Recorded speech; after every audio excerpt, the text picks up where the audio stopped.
I'm Morgan Vance, 29. Lying frozen in the darkness of my childhood bedroom. My body felt like stone. But my eyes were wide open. Through the crack in the door, I watched my sister, Brianna. She didn't look scared. She handed a small vial to a man in a black coat and whispered the words that shattered my reality. Dad said it has to look like an accident. The man nodded and stepped across the threshold, his silhouette looming over my helpless body. Before I tell you what that man actually did next to my bed, drop a comment. Where are you listening from? And what time is it for you right now? I want to see how far this story travels. The human body is designed to survive. When the predator is too close and there is nowhere to run, the brain initiates something called tonic immobility. You freeze. Most people think this is weakness. They think it is giving up. It is not. It is the biological pause button that allows you to collect data when you cannot fight. I lay there, a statue in silk pajamas, and I forced my panic into a locked room in the back of my mind. I turned my senses into a black box recorder. Time: 3:14 in the morning. Scent: premium chamomile tea, masking the metallic tang of a synthetic sedative. Audio: heavy boots, rubber soles. Pacing exactly 3 feet from my head. The stranger didn't pull a weapon. He knelt beside me. I felt the heat of his hand as he pressed 2 fingers to my carotid artery.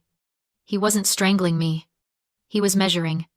He checked my pulse, then leaned in close, his breath hitching slightly. He muttered one word: stable. Then he stood up, signaled to the hallway, and walked out. I lay in the silence for 3 hours. I didn't sleep. I categorized. My father, William, was a man who viewed people as line items.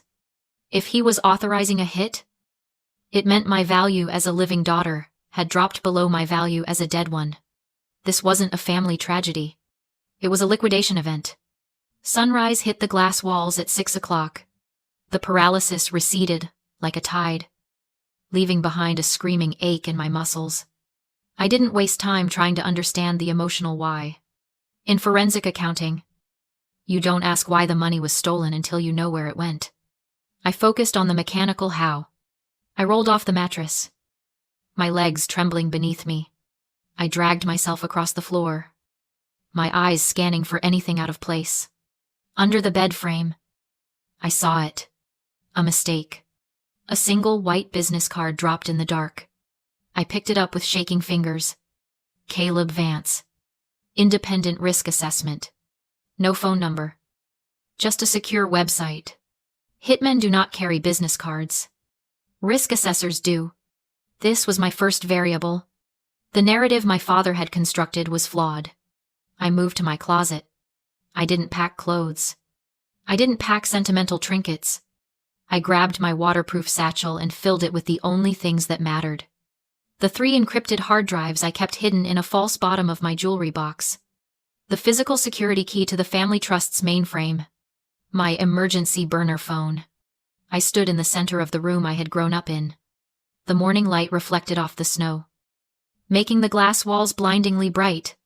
It wasn't a bedroom anymore. It was a crime scene. I zipped the bag shut. My father thought he was erasing a liability. He had no idea he had just activated an auditor, and I was about to conduct the most aggressive review of his life.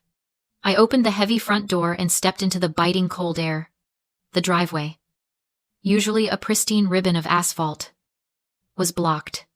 My father's black Range Rover sat sideways across the gate. An iron barricade. William and Cynthia were standing there, waiting. They weren't armed with weapons. They were armed with something far more insidious. Concern. William stepped forward, his hands raised in a placating gesture that made my skin crawl. He spoke with the soothing, terrifying cadence of a man who believes his own lies. He told me I had suffered a psychotic break during the night. He said the man I saw wasn't an intruder, but a concierge doctor they had called to sedate me for my own safety. Cynthia stood beside him, weeping into a cashmere scarf. performing the role of the devastated mother perfectly. She told me I was imagining things, that the stress of my job had finally shattered my mind. Then Brianna stepped out from behind them. She wasn't crying. She was watching me with a look that chilled me more than the snow soaking through my boots. It was a mixture of pity and triumph. I looked at my younger sister, and for the first time, I didn't see a villain. I saw a prisoner. This is the tragedy of the golden child.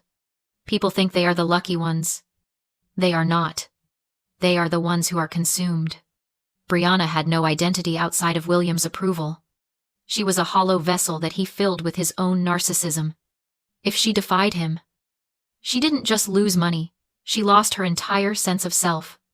She was destroying me because it was the only way to keep her currency valuable in his economy. She wasn't free. She was in a cage made of gold. And she was terrified of the door opening. She walked up to me, her voice dripping with artificial sweetness. She suggested that maybe, just until I was stable, I should sign a durable power of attorney over to Dad. There it was. The closing statement. They didn't want to help me. They wanted my signature. They wanted legal control over the trust, the assets, and the liability I represented. I knew I couldn't fight 3 of them in the driveway. I needed to change the battlefield. I let my shoulders slump. I allowed a tremor into my voice. I told them they were right. I told them I felt confused. I saw the tension leave William's shoulders. He thought he had won. He thought he had broken me. They guided me back into the glass house. Their touches possessive and heavy. They steered me toward the study, probably to produce the papers immediately. I asked for water. I told them I needed a moment to compose myself in the kitchen. As soon as they turned the corner toward the living room to give me space, I moved. I didn't run. Running makes noise. I walked swiftly to the narrow servants' entrance behind the pantry. A door they never used because it wasn't grand enough. I slipped the latch. The cold air hit me again. Sharp and clarifying. I stepped out into the deep snow, moving toward the tree line where the plows hadn't touched. I didn't look back at the glass house. I disappeared into the white silence of the forest.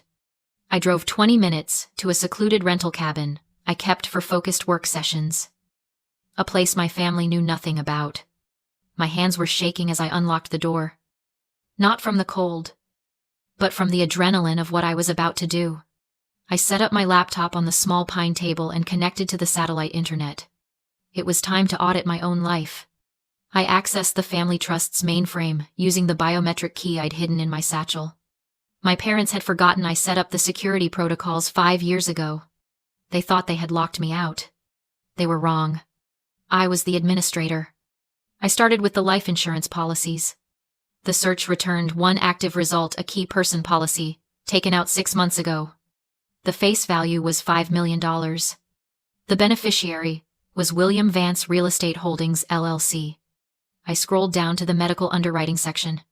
Attached were doctor's notes, claiming I had a history of severe depressive episodes and suicidal ideation.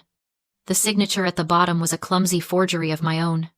I stared at the screen, the blue light reflecting in my eyes. The timeline was damning. 6 months ago, my father's biggest commercial development had stalled. The banks were calling in loans. He needed liquidity. Fast. And he had decided that his daughter was worth more as an insurance payout than as a human being. I dug deeper into the trust's ledger. There were unauthorized transfers. Hundreds of thousands of dollars siphoned from the maintenance accounts into offshore shells controlled by William.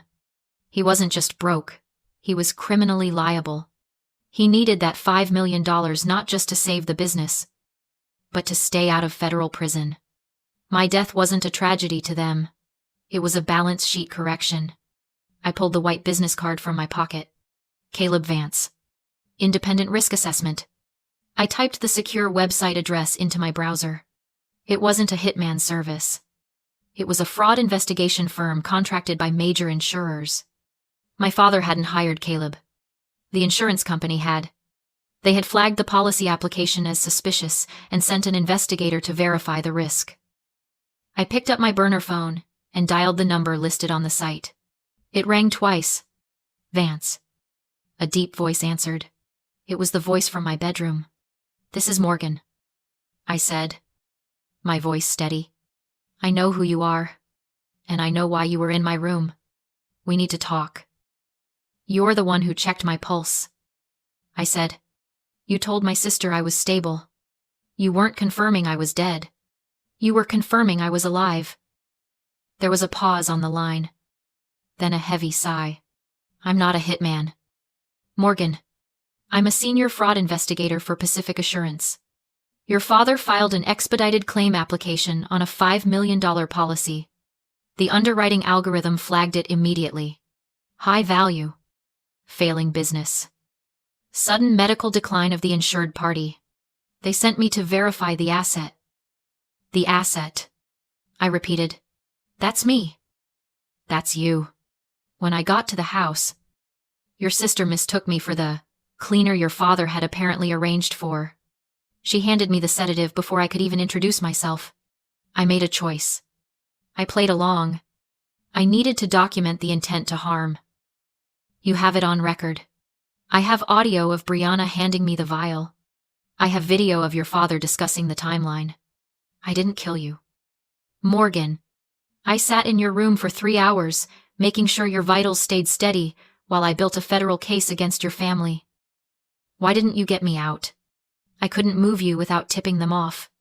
I needed you to wake up and run. And you did. You're smarter than they are. I hung up the phone. I didn't feel relief. I felt a cold, jagged edge of vindication. I had a witness. Now I needed the weapon. I turned back to the trust database. I knew my father's greed. He wouldn't just rely on insurance. He wanted the trust assets, the property, the stocks, the portfolio my grandmother Margaret had built. He couldn't touch them while I was alive. But why did he think he could touch them if I was dead? I dug into the archived files, looking for the original deed of trust from 10 years ago. I found a scanned PDF, buried in a mislabeled folder. I opened it. There was my signature, dated on my 18th birthday. I remembered that day. My father had told me I was signing papers for my college tuition fund. He had lied.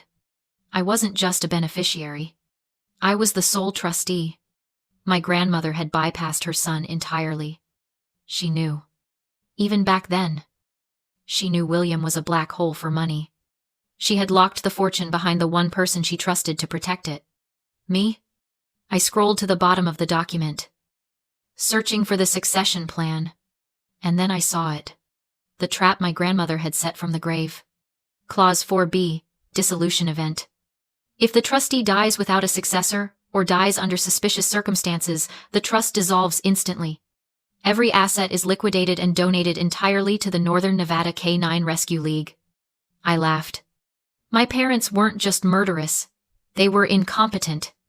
They hadn't read the clause. Killing me wouldn't make them rich. It would make the dogs millionaires. I was never their obstacle. I was the fail-safe. I drove back to the mansion at dusk. The glass house glowed in the forest as my family and their lawyers sat drinking scotch, planning my institutionalization. I didn't sneak in. I used my key. The room fell silent when the door opened. I walked to the head of the table. Drafting the conservatorship papers, I asked. Don't bother. The audit is finished. I dropped Caleb's insurance fraud report onto the table. Pacific Assurance has the forged medical records, the timeline, and a witness to the attempted murder. The lawyers immediately packed their bags. William sputtered. But I placed his burner phone and the original deed of trust beside the report. Grandmother named me sole trustee. And if I die suspiciously, everything goes to charity. You weren't killing a liability. You were killing your own payout. Brianna turned white as she realized her inheritance depended on me. As of 10 minutes ago, I said, all assets under William Vance Real Estate Holdings are frozen. You're bankrupt. Caleb confirmed the recordings. Police were minutes away. Cynthia grabbed my arm, begging, we did this for the family. No, I said. You did it for the lifestyle. I'm not part of your balance sheet. The police arrived, cuffing my father and escorting Brianna out. Silence washed through the house. I stood alone in the glass living room. The recovered assets spread before me. Wealth meant nothing now. It tasted like betrayal. I sold everything and executed the Margaret Protocol, turning the fortune into a non-profit for victims of financial abuse, a strike team of forensic accountants and legal advocates. Yesterday, a terrified 19-year-old came to me with documents her uncle forced her to sign. She thought she was losing her mind. I showed her where her power had been hidden. Watching fear turn to resolve was worth more than any mansion. My father tried to erase me. Instead, he created the one thing he feared most, a woman who knows her value. If you've ever been the strong one while someone else played the golden child, share your story below. We are not liabilities, we are the assets they failed to control.